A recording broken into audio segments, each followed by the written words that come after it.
Welcome to the HR Chat Show, one of the world's most downloaded and shared podcasts designed for HR pros, talent execs, tech enthusiasts, and business leaders. For hundreds more episodes and what's new in the world of work, subscribe to the show, follow us on social media, and visit HRgazette.com.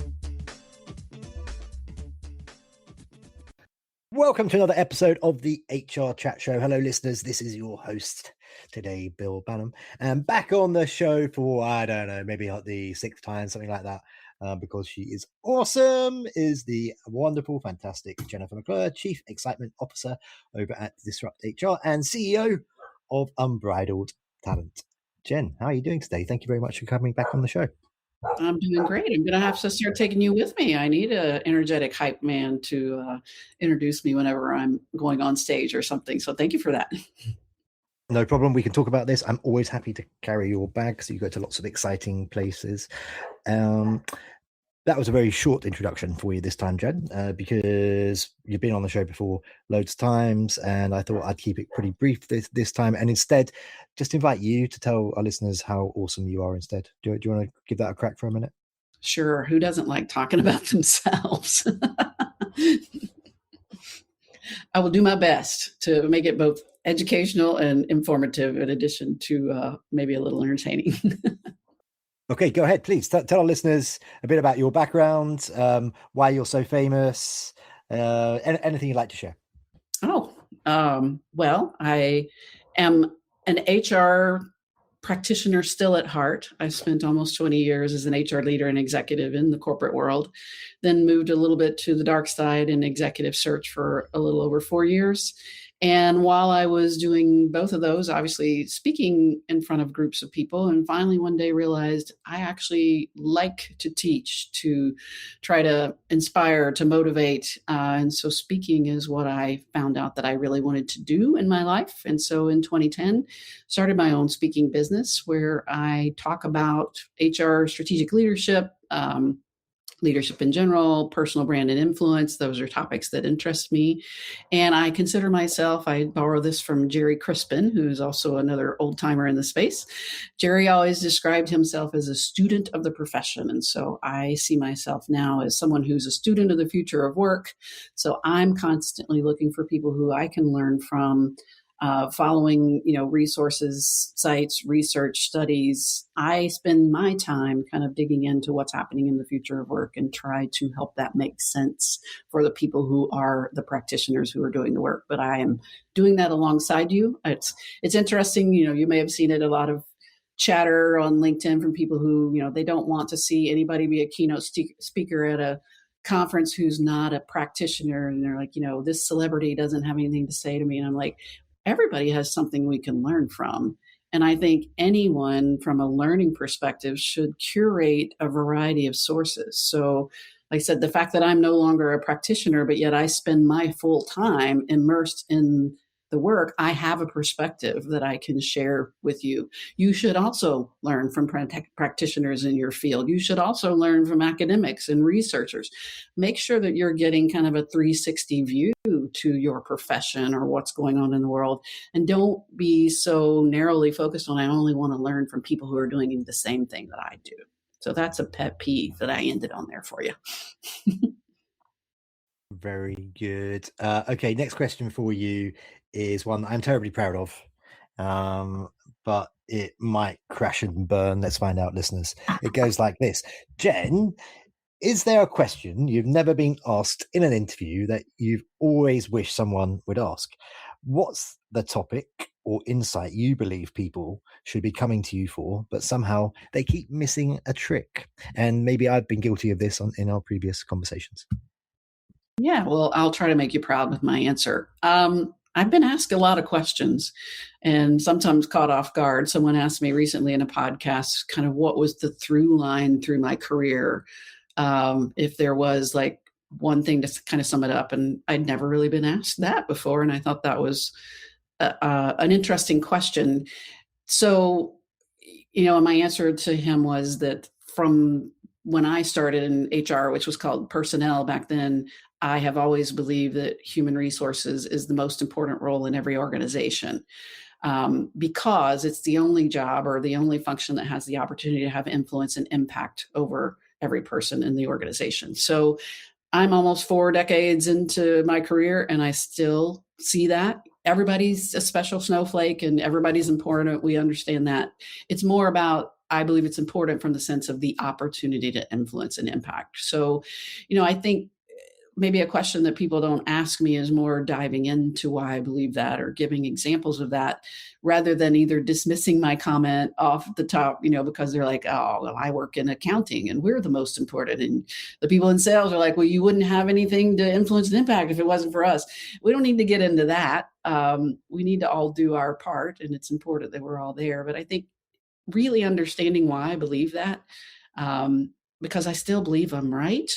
And if more people who, particularly HR or people who worked in the profession, approach their work in that way, that everything I do has an impact on the people in the organization, and everything in this organization, from top line revenue to growth to innovation, is dependent upon the people that we have, and those people being developed and engaged and retaining the right talent and helping the people who grow out of their jobs either move up or on in a respectful way. There's so many important things that we do to move the business forward. And that is my mission in life. I'm trying to help the people leaders out there step into that opportunity, because I do believe it is so great.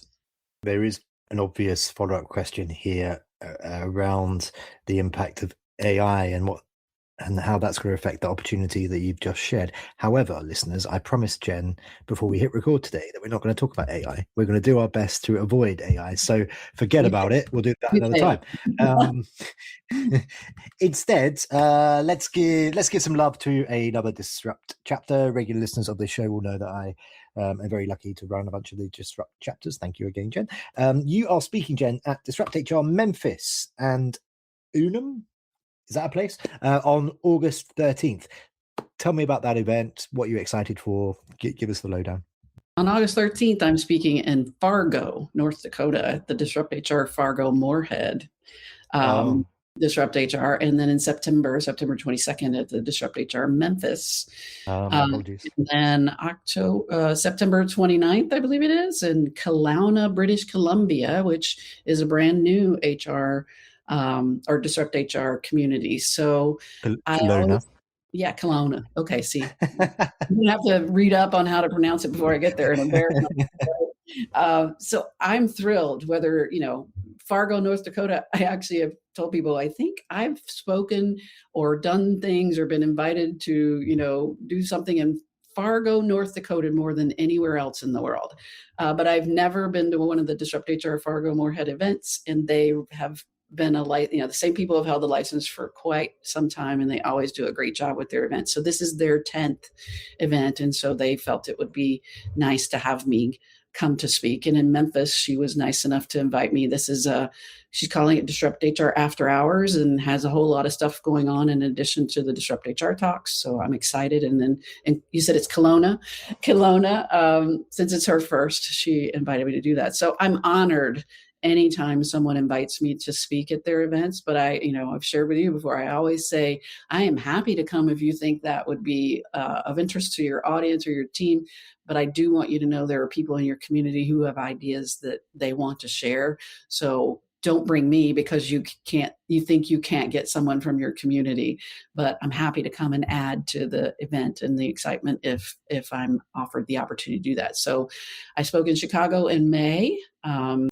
And, happy to speak at any event. As we were talking earlier, I still think it's one of the best opportunities in my life. Got invited to speak at DisruptHR St. Helier, which is now Channel Islands. They hold events in Jersey and Guernsey. But when Simon reached out to me about licensing Jersey, I didn't know where it was. I mean, I'd heard of it. Cows come from there, right? Jersey, Guernsey. So I had to do, DisruptHR has allowed me to do a lot of research into learning more about geography. And I learned that, it's part of the UK, but it's not, but all that stuff. And so he invited me to speak at their first event, or first or second event. And he even rented a car for me, a little Fiat, which I love. And I was there for a couple of days. And so I got to like drive around the island, and it was 2019. And I got out and I'm standing on the beach in Jersey, looking over at Normandy, France, and thinking about what an amazing opportunity DisruptHR has provided me to be able to learn more about our world, to share with people all over the world, to meet other people who are doing great work around the world.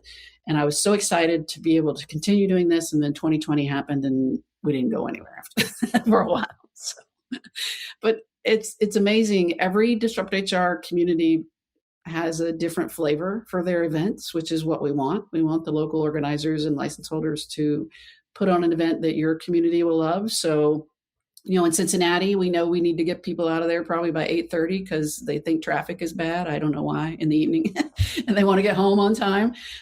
One of our communities in Hamburg, Germany, the license holder is the university there. So they actually kind of curate people from more of an academic perspective giving their talks, and their DisruptHR events are from 7:30 to 9:30 in the morning, which I would find hard to disrupt at that time. But again, everyone's unique, you're different. Some people hold their events in pubs or small bars, and they want to have 35 people there, so it's intimate and everybody can, talk to each other and network. And then we have some cities now that are maybe on several events, and they have 500 or 600 people at their events. So the variety and the slight nuances and differences of all the events around the world are part of what excites me about DisruptHR continuing to be a thing. Thanks for listening to this episode of the HRchat Podcast. If you enjoy the audio content we produce, you'll love our articles on the HR Gazette. Learn more at hrgazette.com. And now, back to the show. So, little insight into my life, listeners. I was all set to move out to Kelowna in the Okanagan Valley just before the pandemic. And then I came back on vacation to the UK for 6 weeks. I had two mates who had weddings 6 weeks apart. And that's when I met my lovely other half. And Wow. and the rest is history. Now we've got 2 little kids and 2 dogs, and I'm back in Blighty. Otherwise, I'd be a Mountie somewhere in British Columbia. That Wow. was the other dream. Everything's a small world story. That's interesting. Okay, right. I've got a couple of questions now based on stalking your LinkedIn profile, what you've been up to most recently on LinkedIn, what you've been sharing. Please bear with me. The questions are quite long. Here we go. First one. Jen, in a recent LinkedIn post, you said that a seat at the table is just attendance, and that real influence comes when people genuinely want you in the room because of the value that you bring. You also shared how a manager's feedback early in your career prompted you to stop being an HR person who simply said no and instead become the person who asked better questions. Here comes the question. How did that mindset shift change your career?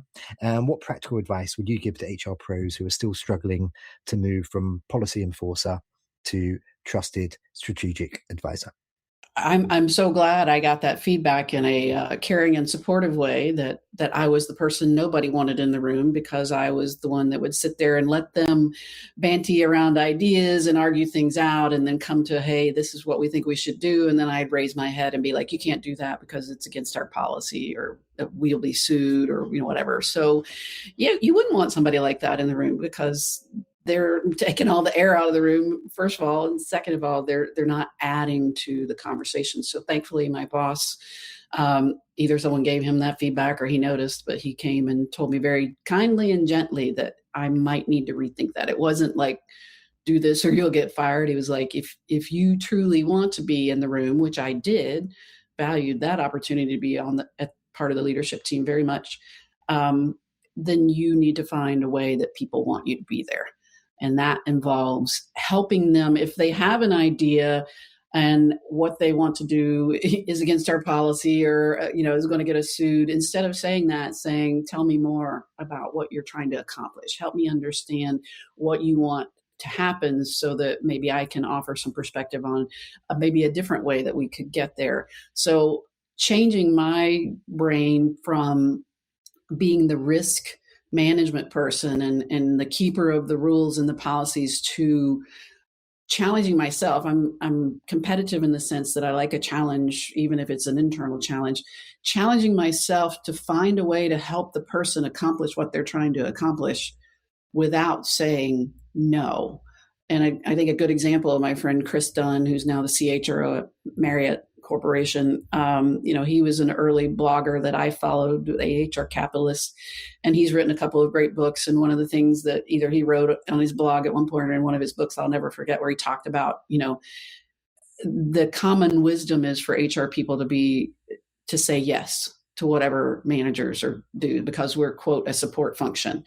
And he kind of talks about it in the same way I do. It's to say yes, but to get there in the right way. So let's say your manager comes to you and they say, I want to fire, Susie Q, who's in every protected class, in the U.S. She's of a certain age, she's of a certain race, a certain ethnicity, she's all those things. And you, the HR person, know that you've seen no documentation that Susie's not performing. So some HR people are like, okay, here, to fire her, we need to call a meeting, get her in the room, call her, let's fire her. And then that creates, eventual chaos. A better way to handle that is to say, tell me more about why you want to fire Susie. What's happening? What discussions have you had with her? Okay, I can help you get to where we can fire Susie, but we're not there yet. In order to do that, here's what we need to do to be fair to her. Here's what I'm going to need from you. So understanding the end goal is that Susie may not be a right fit for the job, or her and her manager don't work well together, but helping the manager actually get to their conclusion, but doing it in the right way. And again, that's not to say that if it's absolutely the wrong decision to fire Susie because she is a good performer and her manager doesn't, I have to also have insight into that. But it just, to your question, it changed me in a way that work actually became in some ways more fun. Every day is an exploration into helping people accomplish what they need to accomplish, but doing it in a different way, a better way, a way that's more compliant, that protects our employer brand, that helps us to treat people with respect. And I think eventually leaders, while they may not see the wizardry behind the curtain, if you're doing that, they appreciate that much more when they say, this is a person who's actually trying to help me. This is not someone that's trying to prevent me from doing what I want to do. This is someone who's trying to help me, and I'm going to go to them and ask their advice more. So I've long told HR people, even when, seat at the table, I think it's thankfully enough people have called that out, that it's not something that was mentioned. But, there was a period of time where that was every HR person's goal, was to have that seat at the table. And I'm like, both myself and so many HR leaders that I've either coached or companies where I've been invited to come in and consult on how their HR can be more effective, the HR leader has the seat at the table. They're on the org chart reporting into the CEO. And again, they sit there and they take notes in meetings, but they don't contribute. Or they do provide all the stoppers along the way, and people will find ways not to have them in the room. So that's why I say seat at the table is just attendance. You want to have a voice, and you want to have a voice that people value. So even if you aren't on the org chart reporting to the CEO and you haven't yet gotten into the weekly invites to the leadership team meeting, wouldn't it be amazing if they're actually discussing a topic and they say, hey, can we stop the meeting for a minute? Go get Jennifer because we want to get her perspective on this. That would thrill me more every day than just attending the meetings. So having a voice, having a perspective, being respected, developing influence, that's what HR, remember, we're the people who have the most opportunity to have influence and impact. So we have to develop the character, the relationships, the trust, the ability to influence others in order to, again, step into that opportunity and take the most advantage of it. So I get excited about helping now, from the great coaching and advice that was given to me that completely changed how I pursued my work. I am spending my time trying to help HR leaders who maybe they already have that seat at the table again, but they're not using it effectively or to their most advantage. Or to be fair to some HR people, that's the system they were trained up in, and that's what their leadership is asking of them. They don't want their ideas. They don't want their influence. They don't want their impact. They want them to manage the risk and to keep the policies forefront. For some people, that's a perfect match. The HR person wants to be the policy police, and that's what the leadership wants of HR. But where I get to hear from HR leaders is when my leadership won't let me have more influence, or they won't let me, be in the room. What can I do about that? And my answer to them is often probably not what they want to hear. Instead of just, oh, I'm sorry, that sucks for you. Instead, I say, what have you done to show them the value of your expertise? How have you made a business case for the fact that they need you in the room because you're making ideas better?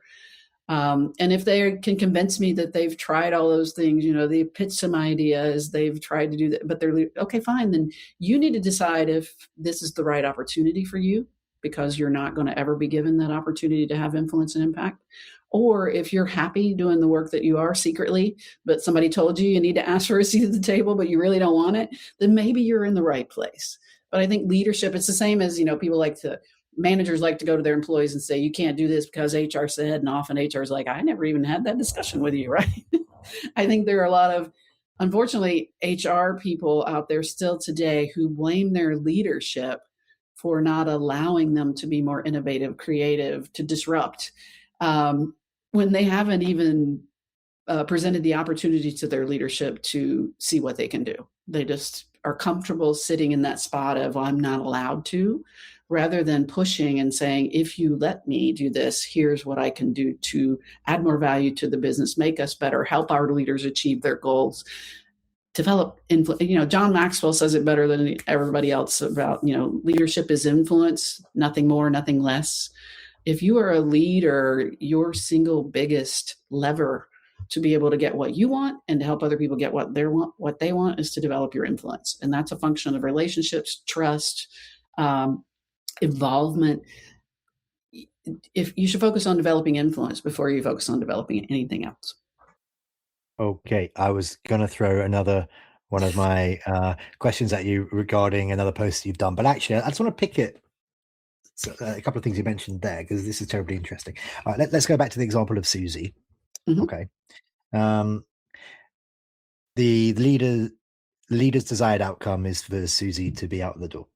You as the HR person asks clever questions around that. You said something like, what has led us to get to a conclusion where we feel like Susie might need to be exited, or words to that effect. There's a process there. This is all part of the HR training. I guess my question is, who's the most likely, what's the most likely scenario to get yourself at that top table where you are making the right decisions, influencing those leaders, you're ingratiated with those leaders? Is it the person who does what they're told and ultimately makes sure that Susie is out the door? Or is it the HR leader who follows that process and gets to a point and says, you know what, you're completely wrong. Susie's awesome. And you don't recognize, for example, that Susie is a conduit and she connects all these other people. Or Susie's got all of this knowledge that if she goes, that goes with her. Or you don't understand that Susie is a brand advocate and she's all over Glassdoor in places saying wonderful things, whatever it might be. Right. Well, who's the...